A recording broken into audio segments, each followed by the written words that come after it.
Hello, everyone, and welcome back to your haunted neighborhood, where memories linger like fog and shadows remember your name. I'm your host, Jody Bohr. Each week, I share true stories of haunted places, cursed objects, and chilling encounters sent in by haunted neighbors like you. So come closer. You're already one of us. One of our haunted neighbors has a story that just couldn't stay buried, that has found its way to us and is dying to be told. So let's open the door, shall we?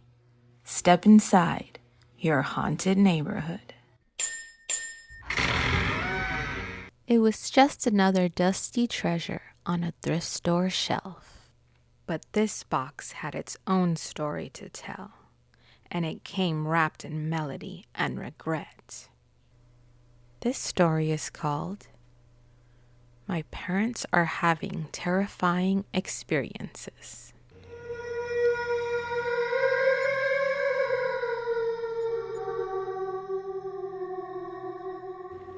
I am a 23-year-old female from Darjeeling, India. These experiences started a few months ago with my parents. My mom loves to buy trinkets or antique stuff from thrift stores. She will usually bring home something or the other each week. A few months ago, she bought this small jewelry box. It was cute, white with floral prints. It was empty, so she started to stash her jewelry in there.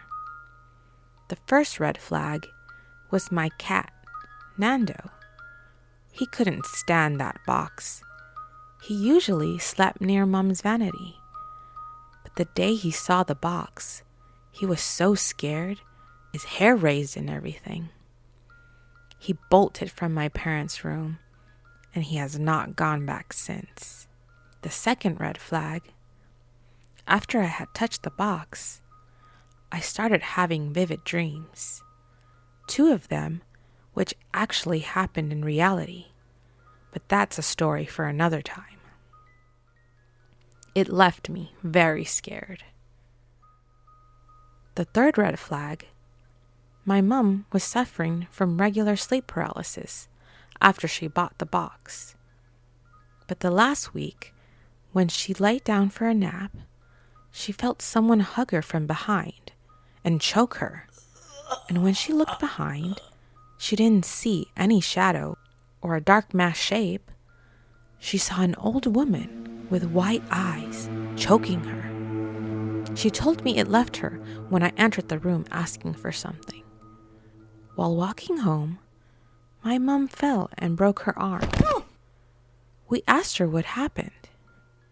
She told us that someone had pushed her from behind, but there was no one behind her. My dad thought he had started seeing an old woman in the balcony adjoining their room.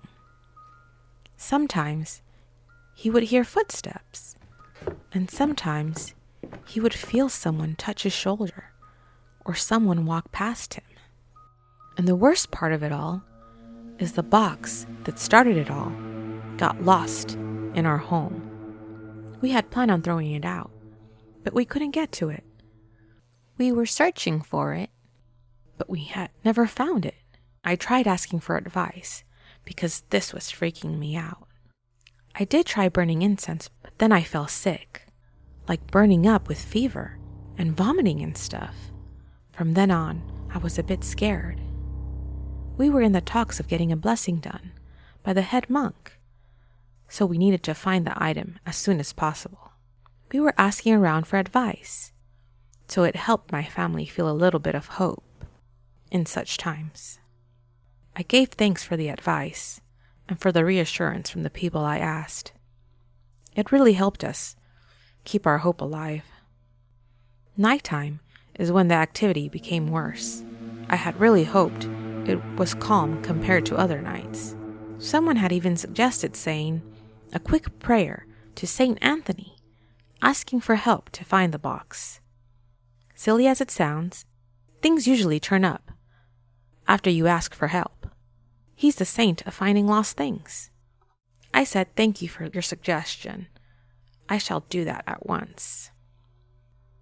Another person said, "Search the place top to bottom for this box. It'll most likely be in the last place you'd think to look. It's hiding from you because it knows your intentions of removing it." And I said, "You gave me a brilliant idea. We'll look in the last place we would think to look. Thank you." It's scary, but most of all, extremely mind-boggling. How's a box that always kept on the vanity table suddenly go missing the day we start searching for it? Someone suggested that I use some gadgets to find the box, and I did end up doing that. I got the rods from someone reliable, and I was hopeful to find the box. People also gave advice and said, next time you feel negativity coming from something, to salt it, burn it, and pray while it's burning until there's nothing left.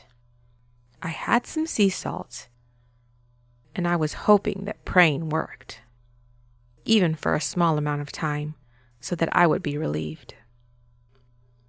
Someone even said some disembodied people are attached to their personal belongings. It's possible that this lady was the owner of the jewelry box, and someone in the family sold it secondhand.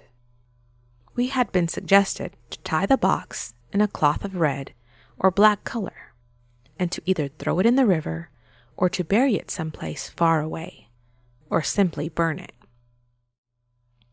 There is no way of knowing the owner, as Mom bought it from a thrift store, where they sold antique stuff. Some of the stuff is even brought from overseas to sell in that store, so we have no clue about the previous owner. Someone even said, "Don't burn it, as that will leave you with the spirit having nothing to attach to, which will make it easier to attach to one of you personally." I let everybody know we'd update them once we found the box, and all the cleansing rituals were done. It took a while to find the box. It was hidden in our storeroom. We ended up wrapping it in a red cloth, tied it with a blessed thread, and threw it into the river. Although, when I threw it in, I felt as if someone was calling me. But I didn't look back. It was hard. It felt as if it was my grandma, who had recently passed, was calling me and asking me for help. I felt nauseous, but I kept going, never turning back till I reached home. The monk came and started the cleansing process, and it took him almost 6 to 7 hours. It was lengthy, but the home felt light after that. It felt as if we could finally be at peace after such a long time. But I had such a weird dream after throwing that thing.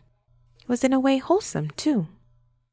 I saw a large black thing with a white big mouth and white hands trying to come towards me in the dream.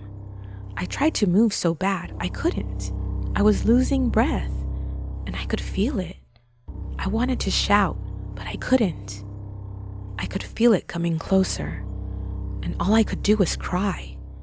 But out of nowhere, I saw my dog, Tom, a black lab.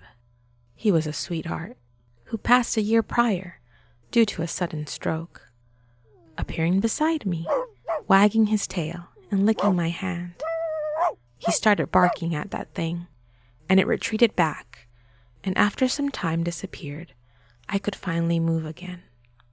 I gave a few pats to Tom, and he too went away somewhere. When I woke up, I couldn't explain it, but my hand, where Tom had licked me, was still wet, and the photo of Tom that I hung up in the hall had fallen down during the night.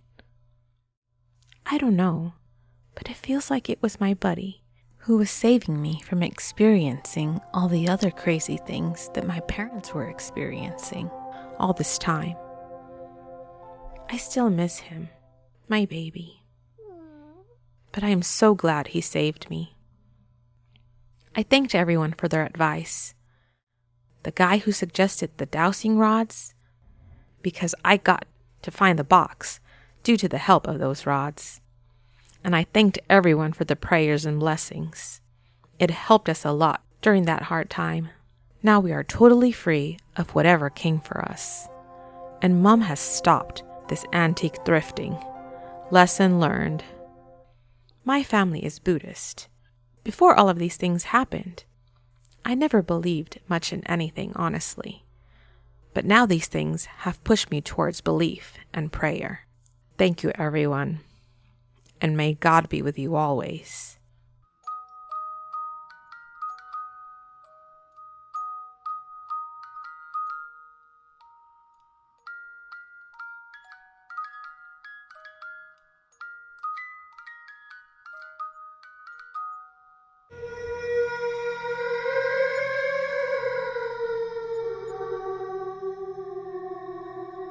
And there it is, another unsettling little tale, tucked into the crooked corners of your haunted neighborhood.